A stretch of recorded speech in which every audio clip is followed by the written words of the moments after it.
Hey everyone, welcome back to In the Alley. My name is Cody. Glad you guys are back for another video. Recap time. We had a lone Saturday game, Quad City in Iowa. Let's go check it out. Out to Des Moines, Iowa, where the Barnstormers start on offense first, and it is going to be a one-play, one touchdown. Keyshawn Taylor, 37 yards for the score, 7-0 Iowa early. Wackiness ensues as it's a high snap over to Quan Neal's head. It's going to go all the way into the end zone, but he is going to chuck it, and somehow, someway, Davion Johnson up against the wall with the catch. It is a first down for Quad City. Pitch out to the left side is going to be Jared Ware. He's going to whoop and up and in, and no one's going to touch him for the score. Let's pick it up, 8.5 to play. Colazo from his end zone. Yoink! It's going to be Cam Harrell with the interception, and he could get tackled at the one. He doesn't get in. But Jared Ware it's going to be a pitch out. He's going to juke the tackler and go across the goal line and in 14-7. Fourth down, 5 minutes to play. Colazo looks over the middle point. Yoink! It's going to be Bubba Arslanian with another pick. To the second quarter, Colazo drops back, and that defense of Quad City with a sack. Keyshawn Moore with it. Quad City not able to do anything with it. Iowa looking to score here on a first and goal. He's going to chuck it up. Colazo's passes. Yoink! Cam Harrell with his second interception of the day. Third down now at midfield. It's going to be Colazo looking end zone again, and yoink! It is Trey Smith. Apparently he wasn't touched. They're going to let him return this out, and he's going to get a little bit of space before eventually being tackled by Paul Fay.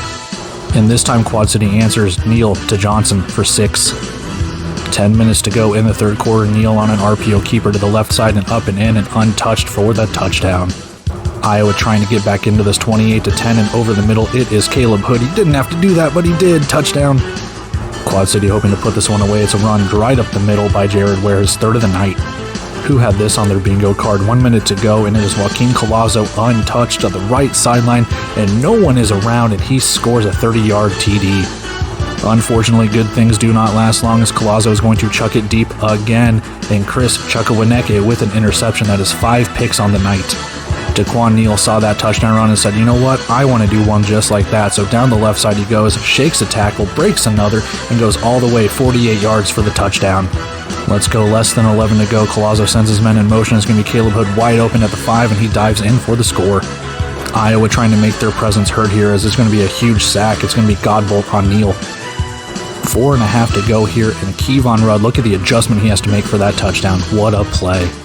They go down fighting as Colazo is going to find Keyshawn Taylor in the back of the end zone. Field goal by Kaplan. It's 52-38 final.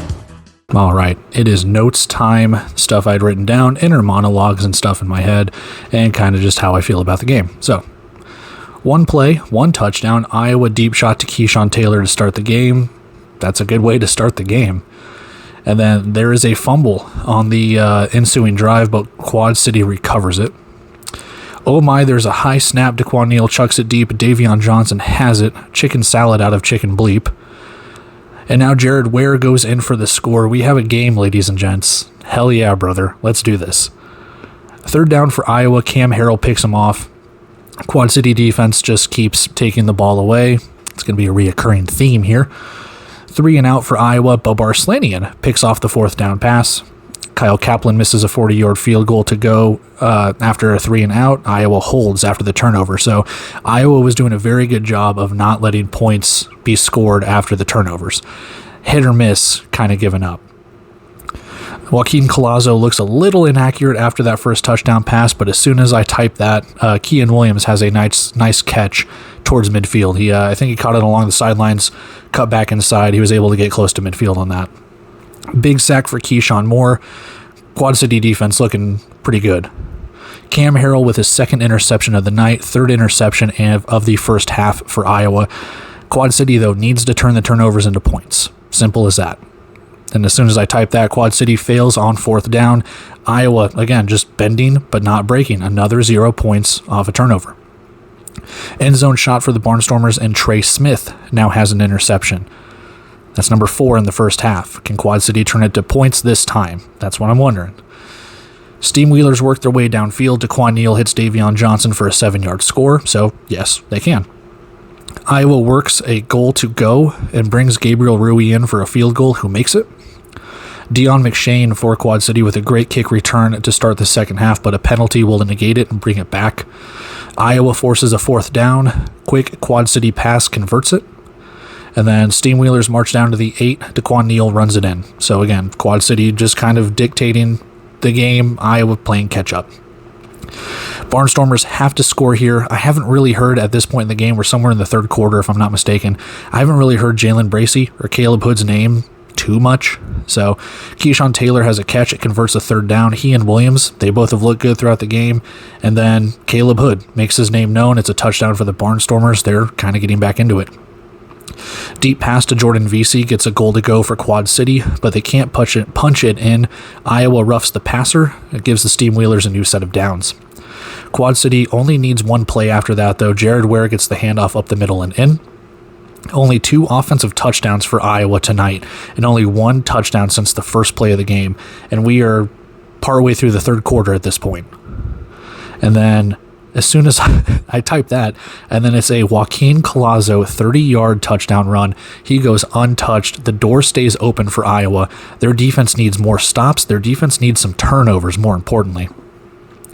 Iowa forces a 3 and out. So again, another stop. Kaplan misses a field goal, but he misses it long. It switches the field position. Does Iowa have a comeback left in them? Kind of. They get greedy, though. They chuck it deep. It's another interception. Chris Chukwuemeka, I'm getting better at pronouncing that. He has it. That's 5 interceptions with 4 different people intercepting a pass tonight for Quad City. The defense, lights out right now.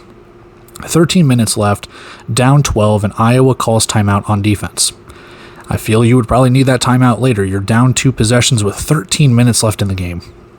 DeQuan Neal after that, 48-yard touchdown rush down the left sideline. I don't know if he got touched, but I'm here for it. I love scrambling quarterbacks. My favorite player of all time, Eric Crouch, for the Nebraska Cornhuskers. When I see something like that, it reminds me of his 98-yard rush against Missouri. So there you go. Joaquin Collazo hits Caleb Hood into Quad City territory. Got to get a touchdown and quick, and Hood does that. He snags a touchdown. Iowa not going away here. Quad City needs a first down to kill clock like Fishers did last night. Iowa, on the other hand, they need a turnover. And there's a big sack on DeQuan Neal for Iowa. So again, defense looks good for Iowa, all things considered. They force another 3 and out. Quad City gets an illegal defense, and it shortens it from a 4th and 6 to a 4th and 1. And Quad City throws it on a 4th and 1. You've been running the ball really well all night, and you throw it on a 4th and 1. I don't know why. So Iowa takes over with a chance to make it a 1-possession game. Harrell almost has an interception hat trick, but it goes through his hands. Quad City forces a 4th down. Iowa needs it. We're under 6 to play. The pass is batted away. Quad City can really put the clamps down after this. And then it's a 15-yard touchdown, back shoulder pass to Kevon Rudd. That's game at this point. Kean Williams has a nice catch and run, 30 yards to the Quad City 15 on the ensuing drive. Iowa has a late score. I don't see a miracle, but I've been wrong many times. Demery Croft enters the game at backup quarterback, so he takes over for DeQuan Neal just before the 1-minute warning, or a little bit before that, maybe like 2 minutes to go. And then Quad City gets the yards needed, takes the clock down to 11 seconds. Kaplan kicks the field goal, and that's it. That's the win. So let's go see if we won our bet, and we'll wrap everything up and get out of here. I never get tired of putting this stuff on if it means I keep winning money. And that is it for our Iowa and Quad City recap. Quad City definitely a second half team so far, right? I mean, looking at the box score, it's only 10 points in the first half for Iowa in this game, and then 28 points for them in the second half. And they needed a pretty good comeback last week against Iowa. So maybe if they could stop the bleeding in the first half, the second half looks better for them. We'll just kind of see how the season progresses. For Quad City, if you can keep taking the ball away like you had, you have to convert points. You do. 5 interceptions, and I know that they got some points off of the turnovers, but my goodness, the game was decisive. I feel like Quad City could have had a chance for like 70 points in this one.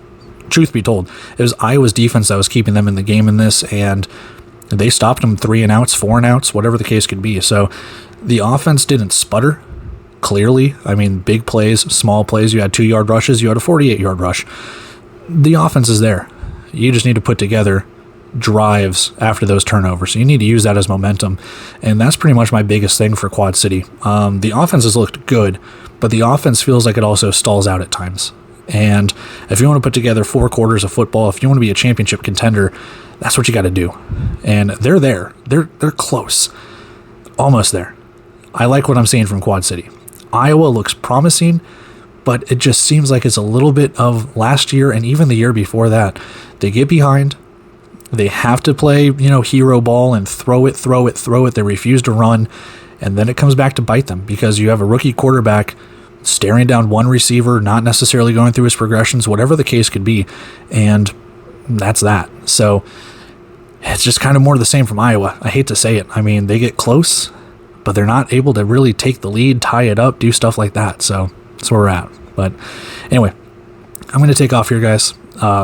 We got some games to go watch and everything like that. So with that, I'm going to take off here, guys. As always, I love and appreciate every single one of you who takes the time out of their day to watch this. Thank you very, very much for doing that.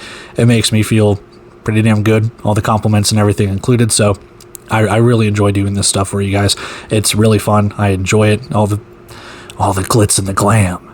Not really, but I love it. So thank you guys again for taking the time to watch this. Yeah, we've got some recaps after the 3 games that are going on today, and we just kind of go from there. But I'm going to take off here, guys. Again, love and appreciate every single one of you. Until then, see ya.